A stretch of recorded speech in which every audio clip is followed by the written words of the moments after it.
Okay, in this video review, what we're going to do is we're going to have a look at all the ports and the construction quality of this USB-C hub. And then we're going to do some port testing to make sure that the speeds are what you'd expect them to be. First of all, starting with cable length. It's a decent enough length of cable. I mean, it's only 21 centimeters, but, you know, for hubs like this is what the cable length generally is. Goes up to about 23 centimeters if you include the plug at the end, but because that doesn't bend, I usually don't. 3 ports there for USB type A. That's a USB type A 3.0 port and a 2.0 port just there and there. These are for your low data devices, so things like keyboard, mouse, printer, that kind of thing. This one here is for high data throughput devices such as storage devices, hard disks, that sort of thing. 2 different SD card slots, SD and micro SD. It says TF on it, which is trans flash, just means SD or micro SD. 2 HDMI outputs plus a VGA output with screw holes. Wow, that's a really decent amount of display outputs. Let's test them out and see how they go. This is a USB-C port for power delivery only, and then you've got a 3.5mm audio output as well. Loads to like about that port selection. Construction quality, it's plastic. It's okay. It's okay, but I just worry that indicates that the quality of the components inside isn't that great either. We will see. They might have saved money on the casing in order to spend extra on the internals. In my experience, that's generally not the case, but we'll see. We'll see. I'm going to give it a fair crack of the whip. Let's get testing. Okay, we're starting with the micro SD card port. We're expecting, well, 90s if it's good, 20s if it's poor. Let's have a look. Yep, it's a poor SD card reader. So if you're planning on using this for SD transfers, they're going to be slow. They're going to be slow. Okay, let's move on to the next port, shall we? Okay, we are now checking SSD speeds through the USB 3 port. So we're expecting around about 460 for 5 gigabits a second. Yep, there you go, 464. So it's a fair port as well. Working absolutely fine. I will say that I did try this hub with a USB-C extension cable to begin with. Didn't like that at all. So if you are planning on extending the cable, you may run into difficulties. Okay, let's move on. As you can hopefully see, I'm testing the power delivery now. I've got a power delivery cable coming in here and it's coming through here. This power bank is useful because it has a nice big display on it, so you can see how many volts and amps are being delivered. It's an 18 watt max and it's currently delivering around about 17.5 watts. It was around about 17.7 watts when this cable was plugged directly in, so 17.5 watts really isn't much loss at all. So yeah, some of the ports here are actually completely fine. It was just that SD card reader that was a little bit slow. And you can't really see the results of this, but I've got my phone here connected up through the hub and then just testing out that VGA port. It's working absolutely fine on my monitor just over there. Yes, so VGA port works absolutely fine. I'll test the HDMI ports, but as I'm sure you can appreciate, there really isn't a huge amount that I can show you on camera here because it's all on the monitors elsewhere. But I'll let you know in the written review how it performs. So overall, you know what? It's a cheap plastic monitor that actually does quite a lot for the money. It's a shame the SD card reader is so slow, but the rest of it seems to be fine.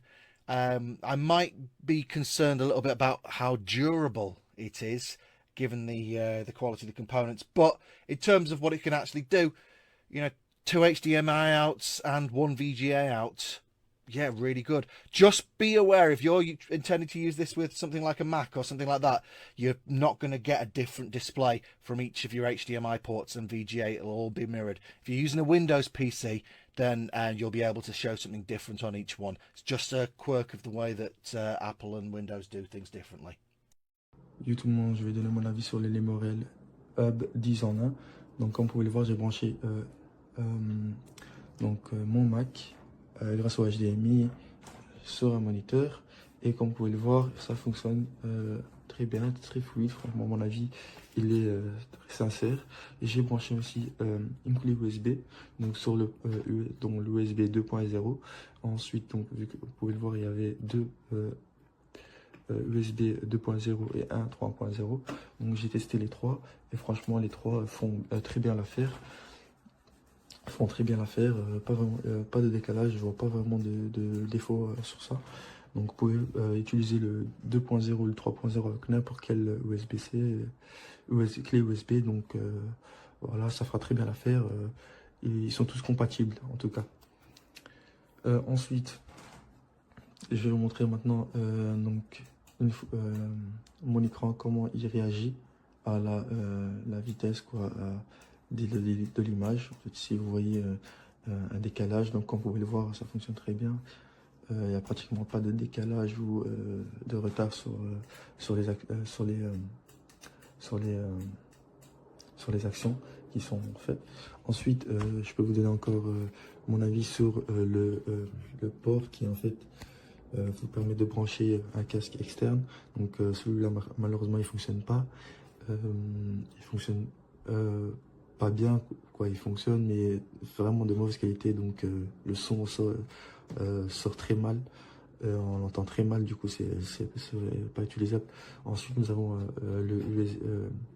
donc le port où on peut brancher une carte SD et aussi un autre écran mais avec un autre câble spécial, il me semble de télé, voilà. Celui-là je les ai pas encore utilisés, ceux-là je les ai pas encore utilisés, donc je peux pas donner mon avis là-dessus. Et pour le reste, je suis très satisfait du hub pour le moment. Ça fait déjà maintenant, je crois, 2 semaines, donc j'ai déjà pu l'utiliser, le tester. Pour l'instant, il fonctionne très bien. Je suis très satisfait du produit. Et donc, je vous le conseille fortement si vous n'avez pas vraiment un très grand budget et que vous ne savez pas vous permettre d'acheter un hub chez un autre commerçant qui vend des produits bien plus chers pour tout ce qu'il y a en fait. Donc voilà, le 10 en 1 et pas d'un 10 en 1, peut-être un 9 ou un 8 en 1. Donc voilà, qualité-prix, très bien, je suis très satisfait. Donc je vous le conseille fortement si vous n'avez pas vraiment le budget de vous permettre cela. Et voilà. Donc, Okay, in this video we're going to show you exactly what you get with this USB-C hub with a 17cm or 19cm long cable, depending on where you measure it on from and whether or not you include the plug at the end. It's made of a nice kind of metal alloy there. It's got 4 ports here. They are all blue, but 3 of them are USB 2. That's not a good start, not a good sign. Usually when somebody colours it in blue when it's not USB 3, they're trying to hide something. So that's not good. If they're not trying to hide something, they shouldn't be doing that. 1 USB 3 port, we will check the speed of that. You've also got an HDMI port there, power delivery there, and then HDMI again there at the end, just there. So 2 HDMI ports available there. Yeah, let's test those port speeds. So as you can see here, we're testing the USB 3.0 port speed. We're using an SSD, a 10 gigabits a second SSD, so there should be no bottleneck there. It's taken a long time to create the test file. That's not a good start. Well, it has eventually come to the test file, and I'm going to say that I actually accidentally plugged it into one of the USB 2 ports because they're coloured blue. So that's why we're getting USB 2 speeds here of just under 40 megabytes a second. Again, I'm not pleased with that deception. I think it's poor. Okay, so we're now testing the USB 3 port. We're expecting much higher speeds, around 460 megabytes a second. If this is a true USB 3 port, let's see what it gives us. Yeah, 464. So it is a USB 3 port. But again, it's a shame that they're colouring the other ones blue. There's no need for that. Okay, so we're now testing the power delivery port here, and a moment ago I just tested this cable in this power adapter here with a nice big display so you can see what's going on, and it was getting around about 17.7 watts coming through. This is getting 17.4 watts coming through, so that's pretty good, I would say. There's no issue there with that. It's absolutely fine. It's what you'd expect, to be perfectly honest. A little bit of degradation from adding this into the loop, but nothing to write home about. So it's working fine. The power delivery seems to be working pretty well, at least at around 18 watts. Bene, questa è la docking station collegata in modalità portatile. Questo cavo conduce all'alimentazione necessario per ricaricare il computer durante l'uso. Qua c'è il mouse e la tastiera che sono collegati. Faccio vedere velocemente qua. Il mouse sta funzionando, l'identificazione degli schermi 1, 2, 3 è coerente con quello che deve essere. Possibile trasferire lo schermo da uno all'altro. Utilizzo un setup diverso, ma in questo caso per il livello dimostrativo ho messo questo. Faccio vedere che anche la tastiera funziona perfettamente. E niente. Ultima nota, c'è la possibilità di collegare dietro il testato delle cuffiette, c'è un singolo cavetto, però funziona esclusivamente per ascoltare l'audio, non funziona come microfono. ¿Qué tal, amigos? Quiero comentar un producto que lo tenéis aquí, que es este dispositivo, este de ahí.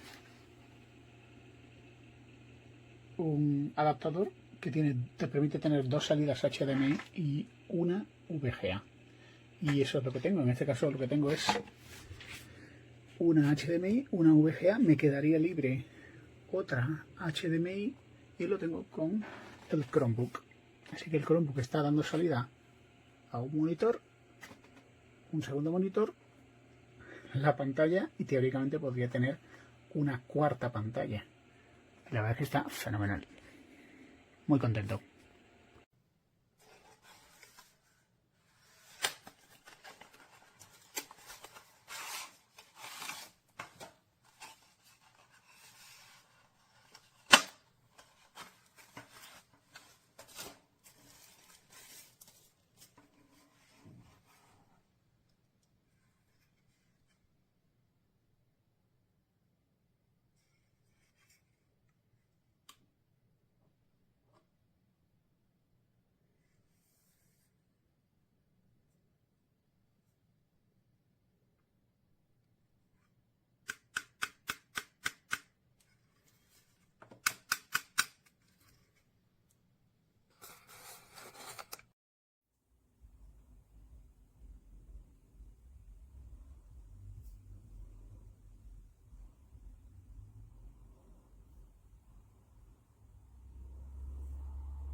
Anche 100 massaggi e tu adesso mi mandi i messaggi, tu guarda, ora che ce l'ho fatta. L'HDMI collegato non va, infatti l'ho dovuto collegare all'HDMI del computer, non va nemmeno l'audio